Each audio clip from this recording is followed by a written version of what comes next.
Good morning. 2,000 years ago, there was a Jewish carpenter. He didn't come from a particularly important family, wasn't from a particularly important town. But this Jewish carpenter would live a radical new life and teach others how to live it. He would die an extreme criminal's death, but live again. This man's name was Jesus Christ. Now, some of you may be saying, what's this Jesus to me? 2,000 years, thousands miles away. Not relevant. Or maybe he's good for you, not for me. Nicky Gumbel, a UK pastor, said, if Christianity is true, it is of vital importance to every one of us. If it is not true, Christians are deluded, and it is not great for us. He said that in his book, Alpha and Questions of Life. Now, I'm a Christian. I've been a Christian for about 18 years. And as a Christian, I have learned throughout my life the gospel message, from pastors when I was a child to my own study in apologetics, and now academically as a student here at CCU. And my understanding of the gospel is this: God sent His only Son into the world in order to redeem the people of the world from their sin. In the death of His perfect Son, Jesus Christ, the sin of the world is paid for, and in His resurrection, the world is given new life with God. All one has to do is accept this Jesus as Lord and Savior and follow Him. Here I'm going to give you an overview of why we need this salvation, who Jesus is, and how to accept Him into your life. But first we have to start with the low point in humanity, our own sin and evil. Sin is in the world. Nobody's denying that. But how did it get here? Well, Genesis 3:6 says, when woman saw the fruit of the tree was good for food and also desirable for gaining wisdom, she took some and ate it. Now, the express command was, don't eat this food, don't eat this fruit. But we wanted wisdom for ourselves apart from God. And in that desire to be apart from God is where sin came in. Timothy Keller quotes Barbara Taylor in his book, The Reason for God. Contrary to the legal model, the essence of sin is not primarily the violation of laws, but a wrecked relationship with God, one another, and the whole created order. The first time I felt and knew I was utterly sinful was when I beat up a kid for hitting my friend when I was a child. I saw him hit him and was enraged that this person would hit someone that is mine. And so I let rage overtake me, and I ran over and I punched that kid as hard as I could.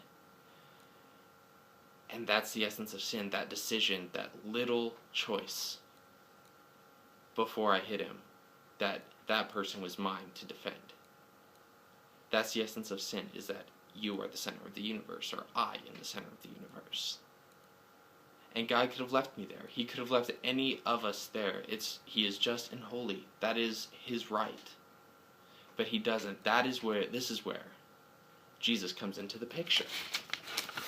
Jesus, the Son of God, born into a world that didn't want Him. He was born into a broken Jewish nation. Half of them pandered to the Romans. The other half wanted them out, violently out. Gundry, in his survey of the New Testament, says of the Sadducees, with contacts with foreign overlords, tended to diminish a Sadducees' devotion and carry them into the direction of Hellenization. He also says of the Zealots, who are on the exact opposite end of the spectrum, they, the Zealots, refused to pay taxes to Rome and sparked several uprisings, including the Jewish revolt that led to the destruction of the temple in 70 AD. But Jesus wasn't about laying down to the Romans. He also wasn't about picking up the sword to the Romans. No, Jesus' campaign was a campaign of love. In Matthew 22:37 through 40, he says, love God, love each other.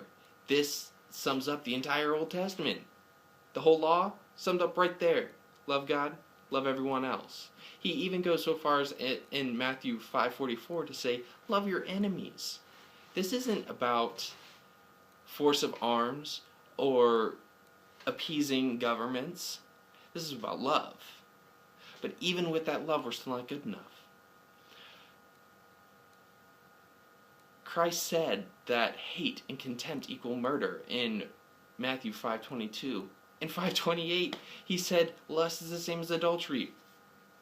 I know I felt contempt for somebody before. I know I've lusted after a woman before. Those things separate me from God. I can't do it. But Christ can. John 3:16 through 17, he came to save.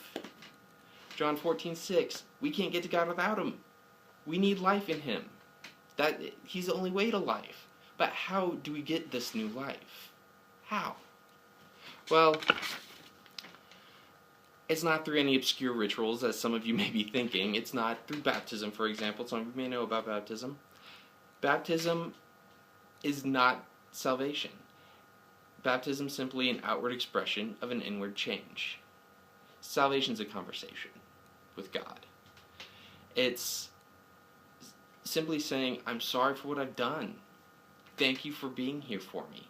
And please come into my life. My salvation story, my salvation prayer was very much like that, except I felt like I was a soldier for God, so I needed to pray the soldier's prayer.